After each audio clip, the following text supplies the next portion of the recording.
آمنت بالله وملائكته وكتبه ورسله واليوم الآخر والقدر خيره وشره من الله. بسم الله الرحمن الرحيم. الحمد لله رب العالمين والصلاة والسلام على سيد الأنبياء والمرسلين وعلى آله وصحبه أجمعين. أما بعد. میرے دینی اور ایمانی بھائیوں، پچھلی قسط میں ہم نے یہ بیان کیا تھا کہ ایمان کیا ہے، ایمان کی لغوی تعریف کیا ہے اور ایمان کی اصطلاحی تعریف کیا ہے. ایمان کی لغوی تعریف یہ تھی کہ اللہ کو ایک ماننا، تصدیق کرنا، اور ایمان کی اصطلاحی تعریف یہ ہے کہ اللہ تبارک و تعالی نے جو شریعت بھیجا ہے اس کو مکمل طریقے سے مان کر اس کو عمل کرنا اور اچھے اعمال کرنا. سب سے پہلے ایمان اللہ پر ایمان لانا ہے. اللہ کون ہے؟ آمنت باللہ، اللہ کون ہے؟ اس کی پہچان ہر مومن کو ہونا چاہیے. اللہ کون ہے؟ اللہ وہ ہے جو سورج نکالتا ہے، اللہ وہ ہے جو چاند دیتا ہے، اللہ وہ ہے جو دن کو رات میں اور رات کو دن میں تبدیل کرتا ہے. اللہ تبارک و تعالی وہ ہے جو پوری دنیا کے نظام کو چلاتا ہے، لوگوں کے لیے تدبیریں کرتا ہے، وہی اللہ ہے. قرآن کریم میں اللہ تبارک و تعالی نے سورۃ القصص آیت نمبر 71-72 میں ارشاد فرماتا ہے: قُلْ أَرَأَيْتُمْ إِنْ جَعَلَ اللَّهُ عَلَيْكُمُ اللَّيْلَ سَرْمَدًا إِلَى يَوْمِ الْقِيَامَةِ مَنْ إِلَٰهٌ غَيْرُ اللَّهِ يَأْتِيكُمْ بِضِيَاءٍ أَفَلَا تَسْمَعُونَ. کہہ دیجئے کہ اگر اللہ تبارک و تعالی تمہارے لیے قیامت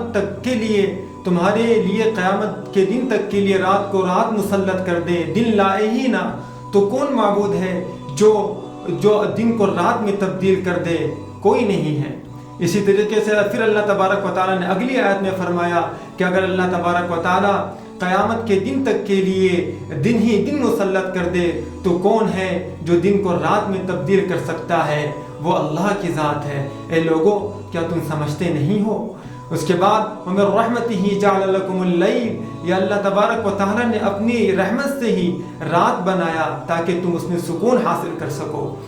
سامعین، ذرا غور کیجئے کہ اگر دن ہی دن ہوتا یا رات ہی رات ہوتی اور لوگوں کو یہ اختیار دیا جاتا کہ تم دن کے اوقات میں تم خود سے یہ اوقات مقرر کر لو کہ کتنے وقت سونا ہے، کتنے وقت کام کرنا ہے، تو لوگ ایک دوسرے سے جھگڑتے. وہ کہتے یہ ہمارے سونے کا وقت ہے، تو دوسرے کہتے یہ ہمارے کام کا وقت ہے. لہٰذا ایک دوسرے میں اختلاف کی وجہ سے کوئی ایک وقت متعین نہ ہو پاتا.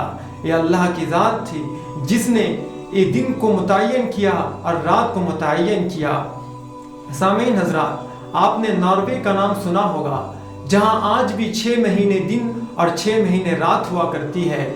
دنیا اتنی ترقی کر چکی ہے، اتنے بڑے بڑے انٹلیکچوئل پیدا ہو چکے ہیں، سائنس اپنے عروج پر ہے، بڑی بڑی مشن تیار ہو رہی ہے، لوگ چاند پر جا کر آ رہے ہیں اور سیٹلائٹ کے ذریعے سب کچھ دیکھا جا رہا ہے. کیا کوئی آدمی ہے جو ناروے کے 6 مہینے رات اور 6 مہینے دن کو عام دنیا کی طرح رات اور دن کا وقت متعین کر دے؟ کوئی نہیں ہے.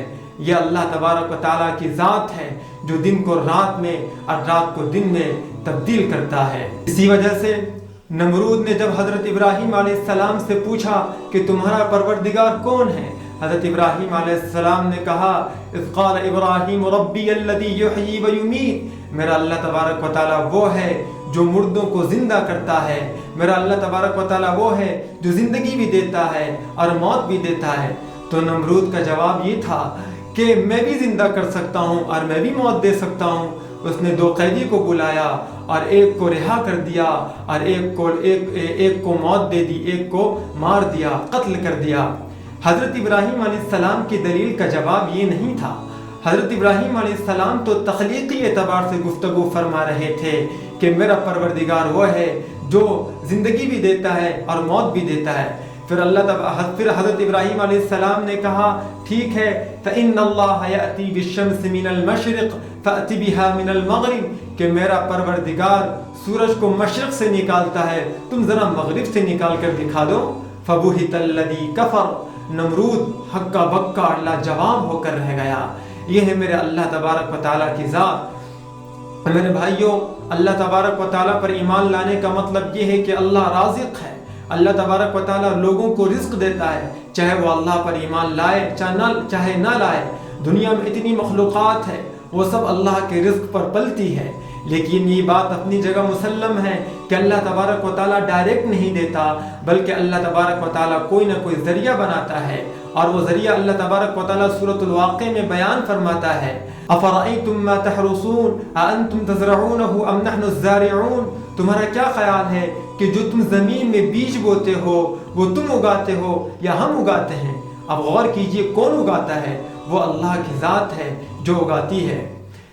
ایک مرتبہ حضرت امام ابو حنیفہ رحمۃ اللہ علیہ کے حوالے سے ایک واقعہ بخوب بہت نقل کیا جاتا ہے اور کئی طریقے سے نقل کیا جاتا ہے کہ ایک ملحد نے حضرت امام صاحب کو ایک مناظرے کا چیلنج کیا۔ وہ کہتا تھا کہ میں یہ مانتا ہوں کہ دنیا خود سے وجود میں آئی ہے، یا اس کو کوئی بنانے والا نہیں ہے، اس کا کوئی پیدا کرنے والا نہیں ہے۔ تو لوگوں نے امام صاحب کو اس مناظرے کے لیے دعوت دی اور کہا ایک ملحد ایسا کہتا ہے جو اللہ کا انکار کرتا ہے۔ امام صاحب تاخیر سے جان بوجھ کر تاخیر سے آئے اور آنے میں لیٹ کر دیا۔ اس ملحد نے کہا کہ تم کیوں لیٹ ہو کر آئے؟ تم تو کہتے ہو کہ میرا اللہ ہے، جو ہم وقت کی پابندی کرتے ہیں، ہم سب کچھ کرتے ہیں، پھر بھی تم مناظرے سے پیچھے ہٹ رہے تھے۔ امام صاحب نے کہا کہ جب میں اپنے گھر سے نکلتا ہوں تو نکلنے کے بعد میرے گھر کے راستے میں ایک نہر یعنی ایک دجلہ پڑتا ہے، اور اس دجلے کو پار کرنے کے لیے کشتی کی ضرورت ہوتی ہے، لیکن آج جب میں آیا تو وہاں پر کوئی کشتی موجود نہیں تھی جو مجھے یہاں لے کر آئے۔ اس کے بعد میں وہاں پر انتظار کرتا رہا۔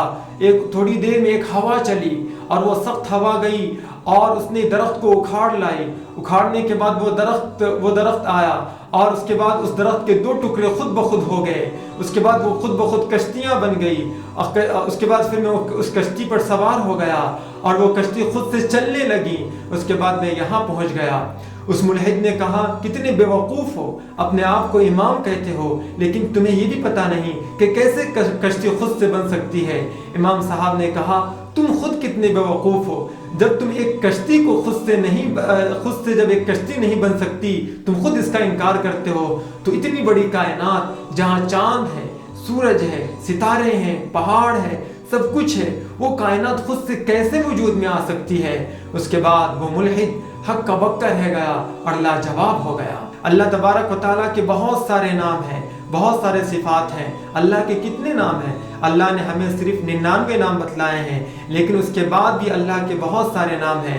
اللہ کے رسول صلی اللہ علیہ وسلم دعا کرتے تھے، اے اللہ اسألک بکل اسم سمیت بہ نفسک او انزلتہ فی کتابک، میں ان تمام چیزوں کے ذریعے، ان تمام ناموں کے ذریعے میں آپ سے دعا کرتا ہوں جو آپ نے کتاب میں نازل کیا یا جو آپ نے اپنے لیے رکھا ہے۔ قرآن میں اللہ تبارک و تعالیٰ فرماتا ہے وَلِلَّهِ الْأَسْمَاءُ الْحُسْنَى فَادْعُوهُ بِهَا، اللہ تبارک و تعالیٰ کے بہت اچھے نام ہیں، لہذا ان اچھے ناموں کے ذریعے تم اللہ کو پکارو۔ میرے بھائی، اللہ تبارک و تعالیٰ کے بہت زیادہ نام ہیں۔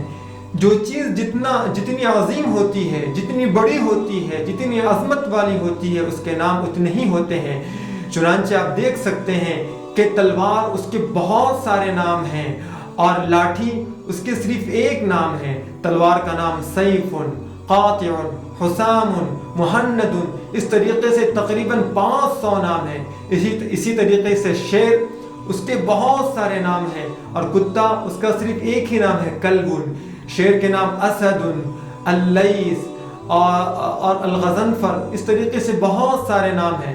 عرب کا ایک قاعدہ ہے، کلما عظم الشیء، جو چیز جتنی عظیم ہوتی ہے، کثر اسماؤہ عند العرب، عرب کے نزدیک اس کے اتنے ہی نام ہوتے ہیں۔ لہذا ہمیں چاہیے کہ اللہ تبارک و تعالیٰ کے اسماء و صفات کے ساتھ ہم ان پر ایمان لائیں اور اللہ تبارک و تعالیٰ کو ایک مانیں۔ اللہ تبارک و تعالیٰ ہم سب کو صحیح اور مکمل طریقے سے ایمان لانے کی توفیق نصیب فرمائے۔